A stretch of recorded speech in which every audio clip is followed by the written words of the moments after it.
Hello everyone, welcome back. Good morning all of you. Me Audumbar Shinde from APG Pet Academy. So from last lecture we have started with thyroid and antithyroid hormones. ठीक आहे, तो जो Gland आहे तो जो म्हणजे पूर्ण त्याची ओव्हरव्ह्यू आहे हा लास्ट क्लासमध्ये आपण स्टडी केलेला आहे. So now it's time to complete the mechanism of action and जे काही फार्माकोलॉजी आहे त्या ड्रगची ती फार्माकोलॉजी आपल्याला या चॅप्टरमध्ये कव्हर करायची आहे आणि या लेक्चरमध्ये कव्हर करायचे आहे. सो आपण बघितलं होतं, लक्षात असू द्या, हे सगळे पार्ट्स इथून पुढे तुम्हाला क्लिअर करतील की आपण काय बघतोय, कशासाठी बघतोय, किती ड्रग्स आहेत, ह्या सगळ्या गोष्टी तुम्हाला इथं क्लिअर होतील. ठीक आहे, हे आहे तुम्हाला जे काही आपण बघतोय की आहे थायरॉइड, हे फॉलिक्युलर सेल्स आहेत असं समजून घ्या. हा एक फॉलिकल आहे, हा एक फॉलिकल आहे. ठीक आहे, आणि हा जो पार्ट आहे तुमचा पुढचा, हा पार्ट तुम्हाला माहीत आहे कशाचा आहे तो, हा पार्ट तुमच्या कोलाइडचा आहे. सो एक मेकॅनिझम क्लिअर करा. ठीक आहे, हा पार्ट तुमच्या कोलाइडचा आहे. सो फर्स्ट आपण बघतो की तुमचा हायपोथॅलॅमसने सिक्रेट केलं thyroid releasing hormone. Thyroid releasing hormone act केलं तुमचा पिट्युटरी ग्लँडवर आणि त्यांनी रिलीज केलं TSH. ठीक आहे, हे तरी हे आपण बघितलं होतं. TSH how it is responsible हे पण आपण बघतोय. हा जो TSH आहे, हा TSH आणि या ठिकाणी ही तुमची कोण आहे, या ठिकाणी ही तुमची ब्लड कॅपिलरी आहे. सी ब्लड कॅपिलरी, ब्लडचा सर्क्युलेशन या ठिकाणी खूप इम्पॉर्टंट आहे. हा TSH get incorporated in your blood circulation आणि ते या रिसेप्टरला, त्याच्या TSH रिसेप्टरला तो काय करेल, ॲक्ट करेल. ठीक आहे, इथपर्यंत आपण लास्ट क्लासमध्येच आपण बघितलेलं आहे. सो TSH रिसेप्टर जे ॲक्टिवेट झाले की ते ॲक्टिवेट करतील मेम्ब्रेन बाउंड ॲडेनिल सायक्लेजला. मेम्ब्रेन बाउंड ॲडेनिल सायक्लेज हे ॲक्टिवेट होतील. ठीक आहे, आणि हे ॲक्टिवेट झाल्यानंतर तुमचं कशाचं ॲक्टिवेशन होईल, सायक्लिक AMPचं. आणि हे सायक्लिक AMPचं ॲक्टिवेशन काय ॲक्टिवेट करेल, तुमचं protein kinase A. Protein kinase A हे आपण लास्ट क्लासमध्ये तुम्हाला सांगितलं नव्हतं. प्रोटीन कायनेज A तुमच्या ॲक्ट करेल जेनेटिक मटेरियलवर, जे तुमचं DNA आहे, आणि जेनेटिक मटेरियल तुमचं ट्रान्स्क्रिप्शन थ्रू काय बनवेल, RNA. ठीक आहे, कोणते RNA असतील ते mRNA, मॅसेंजर RNA. आणि तुम्हाला माहीत आहे mRNA आणि tRNA हे दोघांच्या मेकॅनिझमनी तुमच्या 50S ribosomal unit and 30S ribosomal unit या ठिकाणी पेरिंग होणार अमिनो ॲसिडची. हे पेरिंग तुम्हाला मी किमोथेरपीच्या चॅप्टरमध्ये ज्यावेळेला आपण मॅक्रोलाइट्स किंवा अँटीबायोटिक्स बघणार आहोत, आपण आपल्या सगळ्या मेकॅनिझम असतील, अमिनोग्लायकोसाइड्स असतील, आपले टेट्रासायक्लिन्स असतील, ठीक आहे, त्या इरिथ्रोमायसिन्स असतील, हे सगळे ड्रग्स या सिंथेसिसवर ॲक्ट करतात जे तुम्हाला किमोथेरपीमध्ये मी सांगणार आहे. सी आणि त्यानंतर हे mRNA tRNA codon anti codon recognition through तुमचे प्रोटीनचं सिंथेसिस करतील रायबोझोममध्ये. आणि हे जे तुमचे प्रोटीन्स आहेत, या प्रोटीनच्या जी चेन आहेत, या प्रोटीनची चेन पॅकेजिंग होईल तुमच्या ॲपरेटसमध्ये आणि हा प्रोटीन या तुमच्या मेम्ब्रेन थ्रू काय होणार, हा डिफ्यूज होणार आणि येणार तो तुमच्या कोलॉनमध्ये. ठीक आहे, अशा प्रकारचा हा प्रोटीन आहे. हा तुमचा N टर्मिनल असेल, हा तुमचा C टर्मिनल असेल. सी इथपर्यंत तुम्हाला क्लिअर असेल तर तुम्ही नेक्स्ट मेकॅनिझमकडे आपण जाऊ शकतो. सी इथपर्यंत क्लिअर असेल तर आपण तुमच्या पुढच्या जी कन्सेप्ट आहे ही मी इथं तुम्हाला क्लिअर करू शकतो. ठीक आहे, परत एकदा मी तोच स्ट्रक्चर इथे ड्रॉ करतोय. ठीक आहे, परत एकदा आपण तेच स्ट्रक्चर ड्रॉ करतोय. बघा, फर्स्ट वन आपण हे ड्रॉ करू. ठीक आहे, हा तुमची मेम्ब्रेन आहे, हा पण एक तुमचा कोलाइड्सचेच फॉलिक्युलरचा पार्ट आहे. फॉलिक्युलर सेल आहे, हे एक फॉलिक्युलर सेल आहे, हे एक फॉलिक्युलर सेल आहे. आतापर्यंत आपण बघत होतो की काय झालं की तुमचं जे काही प्रोटीन्स आहेत, हा प्रोटीन तुम्ही कन्सिडर करू, हा तुमचा N टर्मिनल आहे, हा प्रोटीन आहे तुमचा. ठीक आहे, हा प्रोटीन आहे, या प्रोटीनला आपण म्हणू C टर्मिनल, याला म्हणू आपण TG, थायरोग्लोब्युलिन. ठीक आहे, असा हा प्रोटीन असा म्हणजे कसा आहे की या ठिकाणी एक टायरोसिन मॉइटी, टायरोसिन किती मॉइटी आहेत मी सांगितल्या, यामध्ये कंप्लीट 115 टायरोसिनच्या मॉइटी आहेत. ठीक आहे, स्ट्रक्चर वाईज मी घेणार आहे, जस्ट वेट फॉर दॅट की तुम्हाला हे स्ट्रक्चर मी सांगणारच आहे की कोणत्या मेकॅनिझमने ते काम करतात. But you should know first की how it is occurring. So या ठिकाणाहून यांचं डिफ्युजन झालं. आता बघा की आता जो हा तुमचा जो थायरॉइड स्टिम्युलेटिंग हॉर्मोन आहे, हा थायरॉइड स्टिम्युलेटिंग हॉर्मोन हा कुठं आहे सध्या, हे ब्लड सर्क्युलेशनमध्ये आहे. ठीक आहे, बट या ठिकाणी तुमच्या या आउटर मेम्ब्रेनला फोलिक्युलरच्या आउटर मेम्ब्रेनपाशी तुमचा एक कोण प्रेझेंट आहे, तुमचा या ठिकाणी सोडियम आयोडाईड ट्रान्सपोर्टर सिम्पोर्टर प्रेझेंट आहे. लक्षात असू द्या, सिम्पोर्टर म्हणाल त्याला, कारण हा कसा काम करतो मी तुम्हाला ते सांगेल.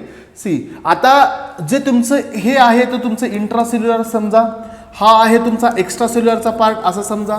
जर तुम्ही रियालिटीमध्ये बघितलं की वाय इट इज कॉल्ड सिम्पोर्टर, कारण तुम्ही जर रियालिटीमध्ये बघितलं तर इंट्रासेल्युलर तुमच्या आयोडाईडचं कॉन्सन्ट्रेशन हे खूप हाय असतं.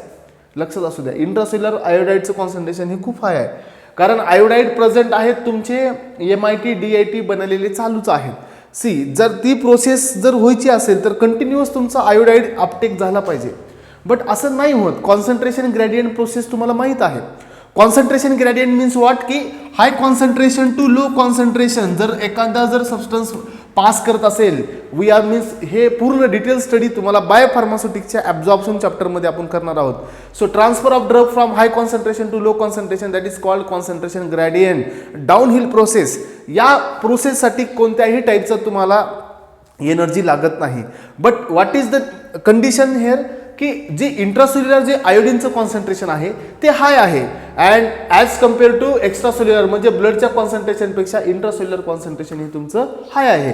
तर पॅसिव्ह तर डिफ्युजन होणार नाही, हा तुमचा आयोडाईडमध्ये येणार नाही.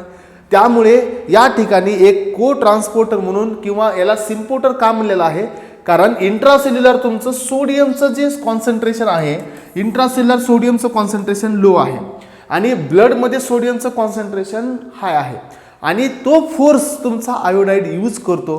त्यामुळे या ट्रान्सपोर्टरला दुसरं पण नाव आहे, याला आपण काय म्हणतो, सेकंडरी. हा डायरेक्ट एनर्जी युटिलाइज करत नाही, हा डायरेक्ट सोर्स ATP युटिलाइज करत नाही, याला म्हणतो आपण सेकंडरी ट्रान्सपोर्टर. ठीक आहे, सेकंडरी ॲक्टिव्ह ट्रान्सपोर्टर, कारण हा डायरेक्टली ATP युटिलाइज करत नाही. ठीक आहे, हा तुमचा सोडियम. आता हा इंट्रासेल्युलर काय आहे, तुमचं लो कॉन्सन्ट्रेशन आहे.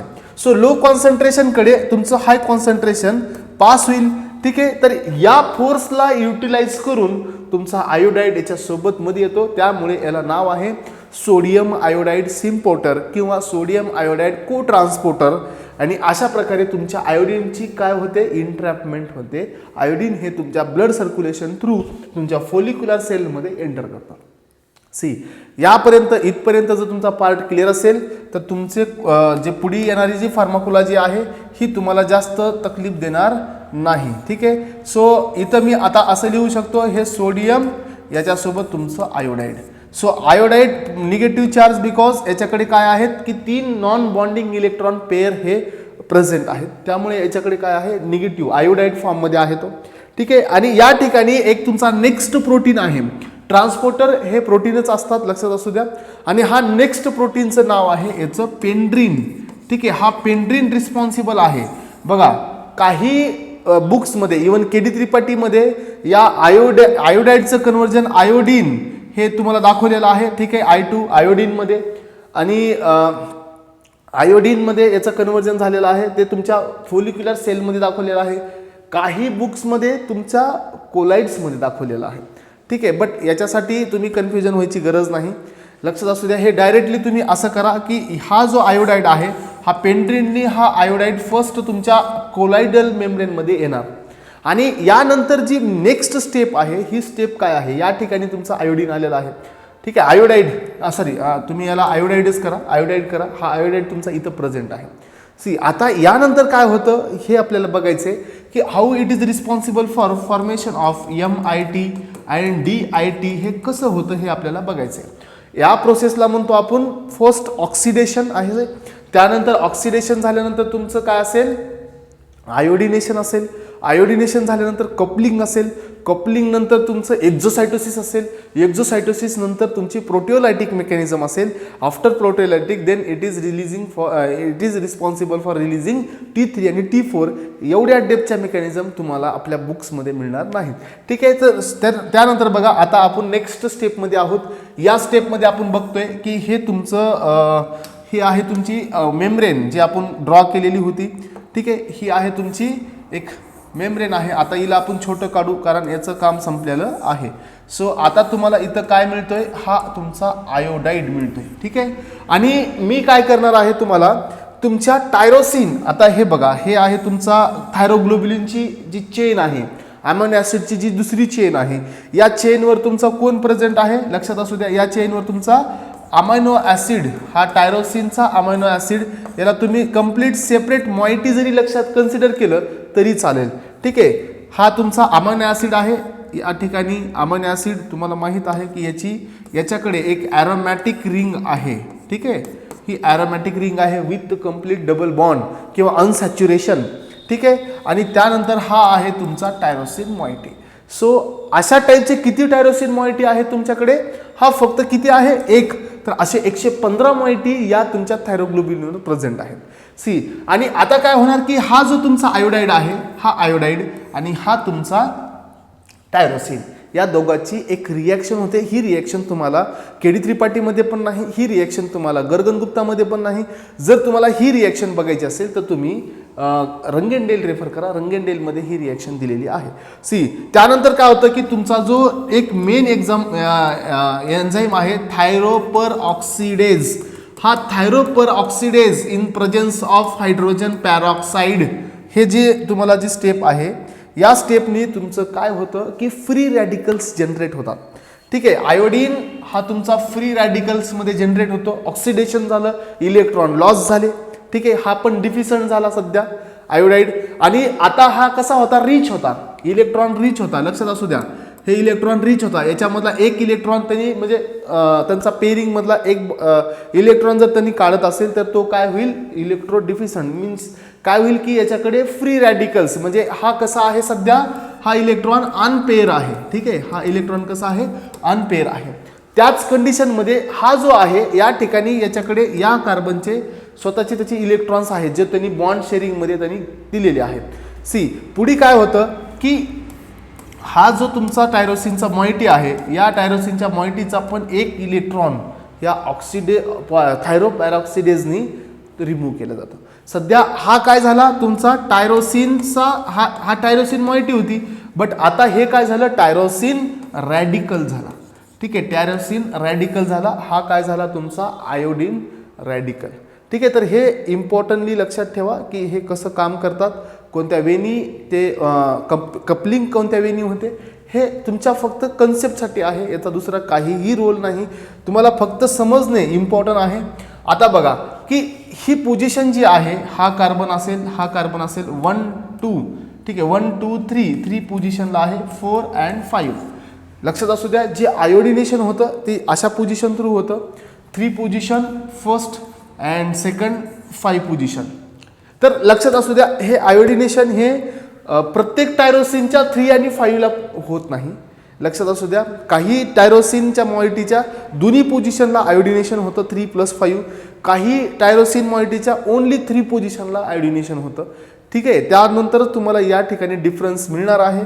बघा की इनिशियली आपण इथपर्यंत आहोत की या ठिकाणी तुम्हाला काय मिळेल? आता हा एक अनपेअर आहे, हा एक अनपेअर आहे, तर या दोघांची पेअरिंग होईल आणि तुम्हाला काय मिळेल की हा जो आयोडीन आहे, हा आयोडीन तुमच्या कुठं प्रेझेंट आला? आयोडीन हा तुमच्या या 3 पोझिशनला तो आलेला आहे.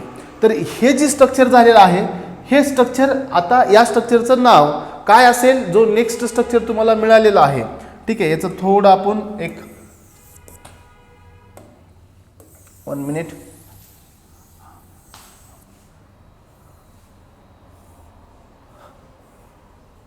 ठीक आहे, तुमचं जे नेक्स्ट स्ट्रक्चर आहे, नेक्स्ट स्ट्रक्चर कसं बनेल तुमचं? या ठिकाणी हे एक्झॅक्टली तुमचा पेरिंग चालू आहे, पेरिंग झालेली आहे आणि हा तुमचा हे अटॅचमेंट असेल. ठीक आहे, तर हे स्ट्रक्चर जे आहे या ठिकाणी तुमचा कोण आहे? आता आयोडीन.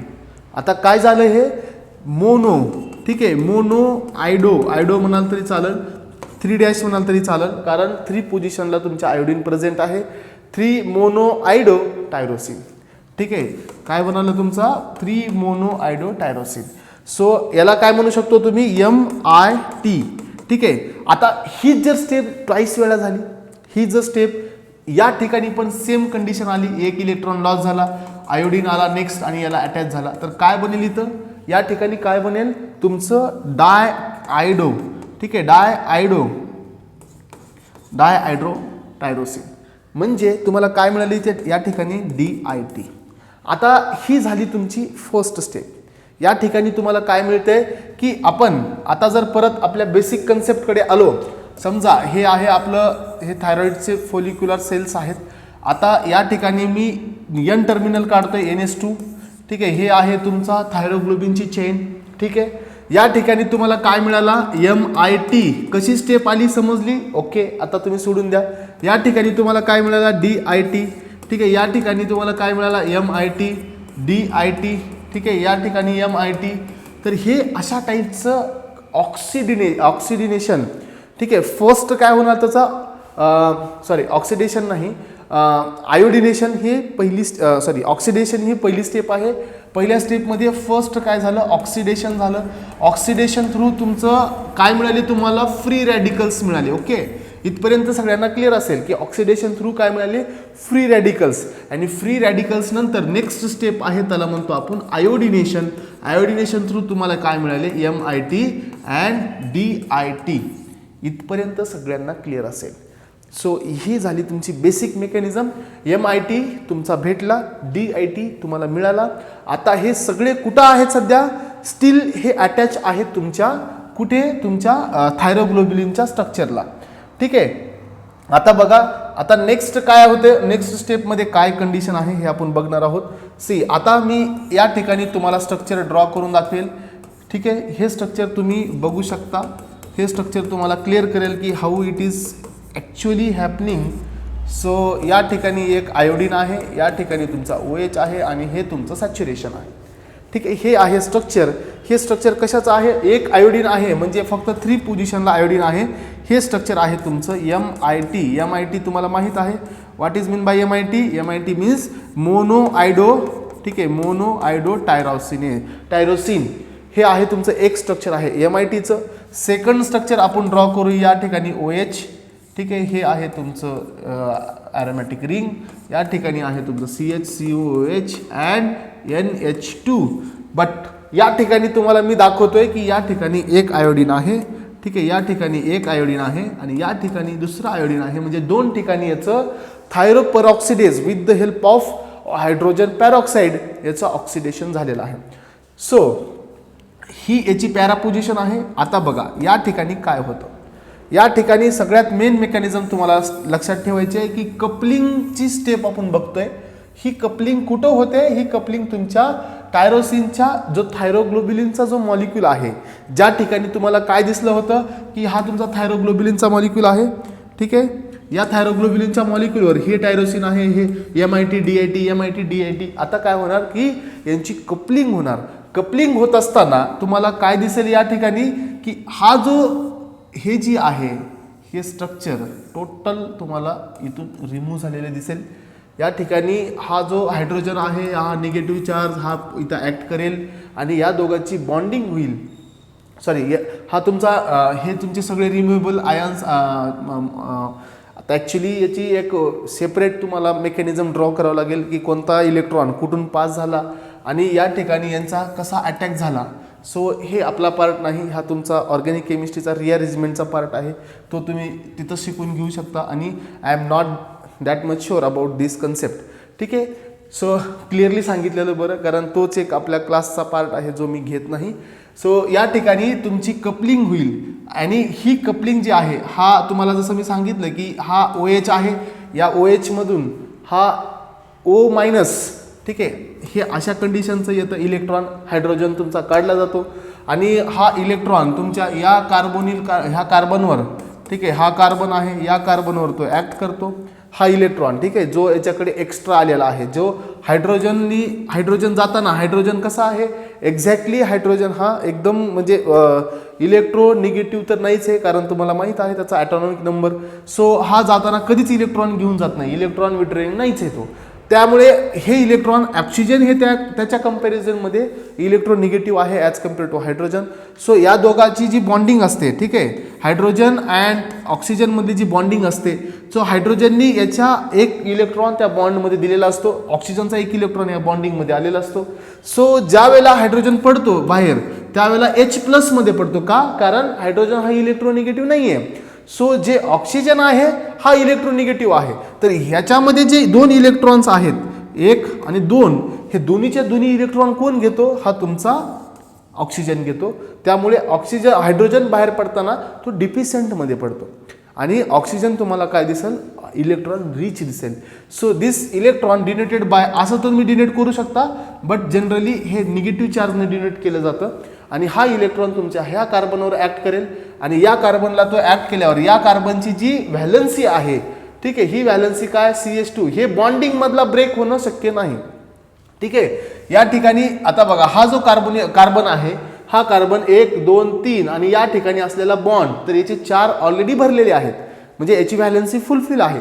बट ज्या वेळेला हा इलेक्ट्रॉन याच्यासोबत बॉन्डिंग फॉर्म करेल त्यावेळेला सगळ्यात रिम्युएबल ग्रुप कोणता असेल त्याचा?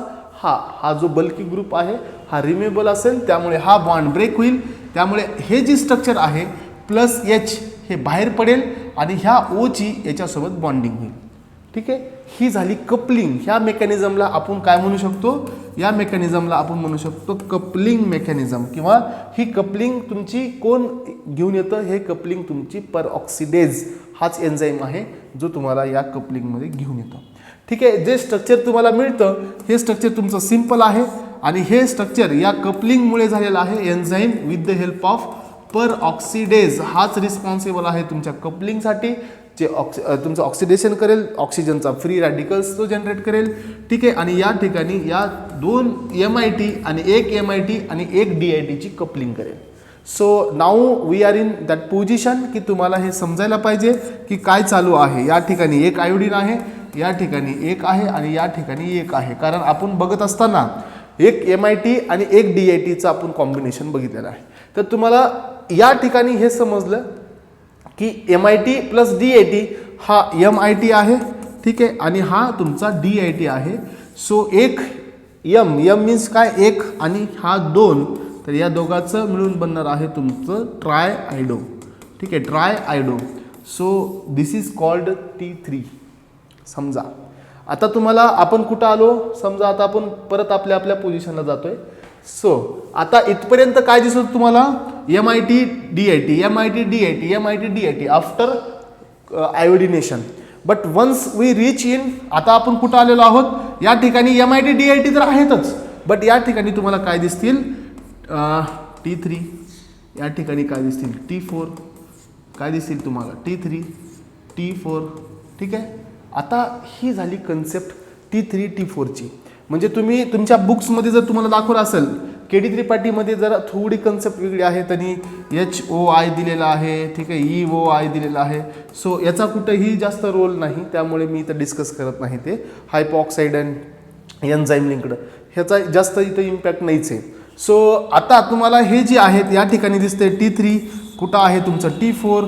सो या ठिकाणी तुम्हाला कपलिंग थ्रू तुमचे T3 आणि T4 हे तयार झालेले आहेत. बट सध्या जो तुमचा थायरोग्लोबिन आहे हा कुठं आहे? सध्या तो तुमचा थायरोग्लोबिन आहे तो तुमच्या कुठं प्रेझेंट आहे? तो तुमच्या कोलाइड्समध्ये तो प्रेझेंट आहे. ठीक आहे. आता बघा परत आपण त्याच लेवलला येतोय, परत आपल्या स्टेपला. ठीक आहे. या ठिकाणी याला थोडं मोठं करावंच लागणार आहे. आता हे आहे तुमची फॉलिक्युलर सेल्स. आता तुम्हाला काय मिळालं? या ठिकाणी हा तुमचा थायरोग्लोबिलिन TG मॉलिक्यूल आहे थायरोग्लोबिलिनचा. या TG मॉलिक्यूलवर तुम्हाला इथं MIT पण आहेत अजून. ठीक आहे. या ठिकाणी तुमचे DIT पण आहेत, या ठिकाणी तुमचे T3 आहेत, या ठिकाणी तुमचे T4 पण आहेत. सो हे लिमिटेशन हे माहीत नाही, पर डे जितकं सिंथेसिस असतं त्यानुसार हे काम करतात.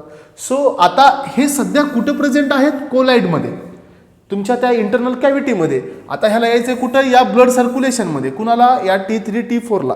सो हा क्वेश्चन मोस्ट ऑफ टाइम GPATला विचारलेला आहे की हे रिवर्ट बॅक तुमच्या फॉलिक्युलर सेलमध्ये एंटर करतात, त्या प्रोसेसला म्हणतो आपण एक्झोसाइटोसिस. ह्याला म्हणतो आपण एक्झोसाइटोसिस. सो हे ज्या वेळेला एंटर करतील हा तुमचा TG मॉलिक्यूल आहे जो एंटर करेल आणि हा मॉलिक्यूल तुमच्या लायसोझोमल युनिटमध्ये त्याचं फ्युजन होतं. हा तुमच्या लायसोझोममध्ये एंटर करतो आणि त्या मॉलिक्यूलचं तुमच्या TGचं त्या ठिकाणी कंप्लीट ब्रेकडाऊन होतं. सो कंप्लीट ब्रेकडाऊन झाल्यानंतर तुम्हाला इथं सेपरेट काय मिळेल? T3 मिळेल, T4 मिळेल आणि तुमच्याकडे अजून काय असतील? MIT असतील, तुमच्याकडे अजून DIT असतील. MIT DIT तुमच्या परत सायकलमध्ये रिसायकलिंग होतील. ठीक आहे. ही स्टेप तुमच्या KD त्रिपाठीमध्ये इथंच दाखवलेली आहे. बट इथं नाही, हे तुमच्या कोलाइड्समध्ये मेनली मेकॅनिझम आहे. ठीक आहे, तर या ठिकाणी तुमचं अशा प्रकारचं रिसायकलिंग होईल आणि तुमचे हॉर्मोन्स रिलीज होतील, ते म्हणजे T3 आणि T4. सो इथपर्यंत आपण आलेलो आहोत T3 आणि T4 पर्यंत. बट लक्षात असू द्या की T3 आणि T4 हे तुम्हाला काय दिसतंय की आता ब्लड सर्क्युलेशनमध्ये आलेले आहेत.